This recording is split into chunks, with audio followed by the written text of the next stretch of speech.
जो भी लोग अच्छे अच्छे चैनलों का मुंह छोड़कर यहां आए हैं, अनाज मंडी में आज पुनः एक बार आपसे भेंट करने का मौका हुआ है। प्रदीप जायसवाल जी, आज मेरा सौभाग्य है कि उनने मुझे आमंत्रित किया। हालांकि मुझे आमंत्रित तो कई लोग मेरे नाम से ही करते हैं। किरण जोशी सुनकर मुझे लेने गोंदिया 3-4 गाड़ियां आई थी, शंभू भाई की, शंभू भाई की, सबकी गाड़ियां आई थी। और जब मैं उतरा और उनको बताया मैं ही किरण जोशी हूं, तो सारी गाड़ियां एक दूसरे से कह रही थी, ड्राइवर उनसे, तू ही ले जा बोले। बड़े उम्मीद से आया था लेने, तो मेरे नाम से ही बड़ा भ्रम होता है। अनाज मंडी में लोग साइड में इतने खड़े होते हैं कि सामने कोई नहीं होता। तो जो दीवार पर खड़े हैं अनाज मंडी के, न वो अनाज है न बोरे हैं, बस वो बड़े सुविधाजनक हो रहे हैं। उनसे निवेदन है कि सामने आके बैठ जाए, ताकि इस अनाज मंडी के कवि सम्मेलन का एक जो महत्व है पूरे देश में वो बना रहे। दीवार पर भी क्या बैठना है यार, उसमें तो संत ज्ञानेश्वर लिखे थे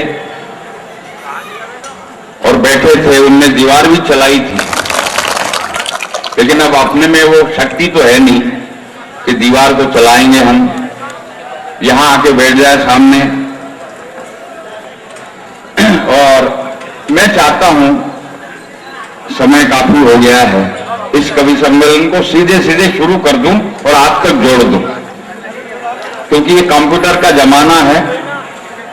इसमें कोई बात ऐसी वैसी करना, हाँ आ गया वो, मैं जिसकी राह देख रहा था वो आ गया है।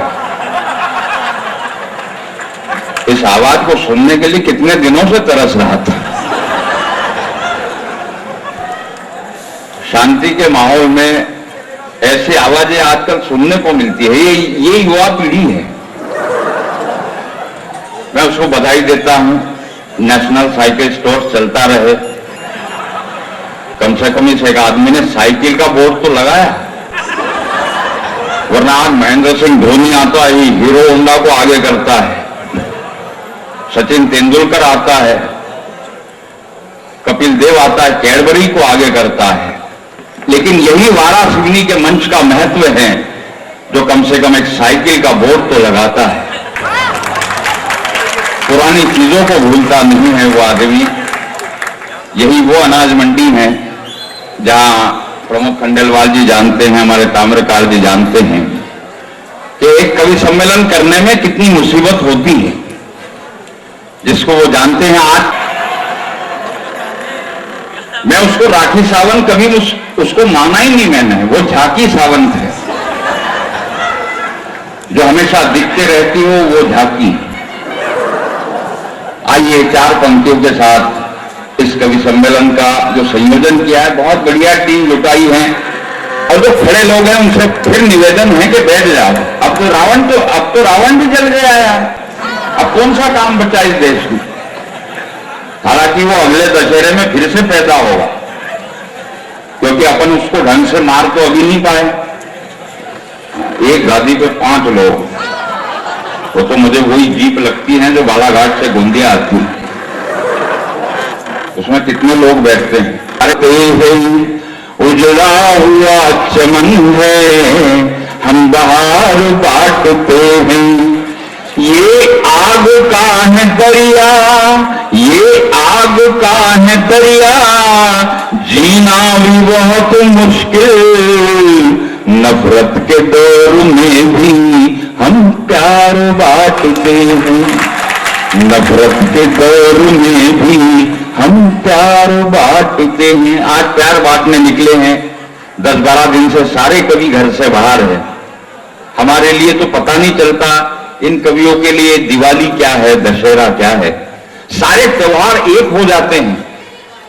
आपने देखा होगा गणेश उत्सव के दौरान रमजान ईद आई, और हमारे नवरात्रि शुरू होते होते हमारे मुस्लिम भाइयों ने रोजे खोले। त्योहारों ने बता दिया कि एक हो जाओ, हम एक साथ आ सकते हैं। पिछले साल महावीर जयंती, हनुमान जयंती और ईद मिलादुन्नबी एक साथ आए। त्योहारों ने बता दिया कि तुम एक हो जाओ, लेकिन हम एक नहीं हो पाते हैं। गम नहीं कि धर्म के नाम पर कोई सिख मरा, हिंदू मरा, मुसलमान मर गया। दुख तो ये है मजहब के नाम पर शैतान ने चाल चली और इंसान मर गया। हम मर गए हैं, हमको अपने आप को जगाना है। इसलिए अनाज मंडी में कवि सम्मेलन हो सकता है, उस दिशा में एक प्रयास हो कि अपने आप हम जगे। वो तो ये वर्ष ही बड़ा अजीब टाइप का आया, बकरी ईद से शुरू हुआ। 1 जनवरी को बकरा ईद थी। मेरे एक दोस्त ने मुझे बुलाया खाना खाने पे, बोले बकरा ईद का खाना है 12 बजे, तुम 10 बजे आ जाना।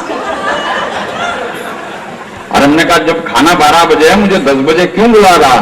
बोले हम 10 बजे तक बकरा ढूंढेंगे, मिल गया तो ठीक, नहीं तो तुम तो आ ही रहे हो।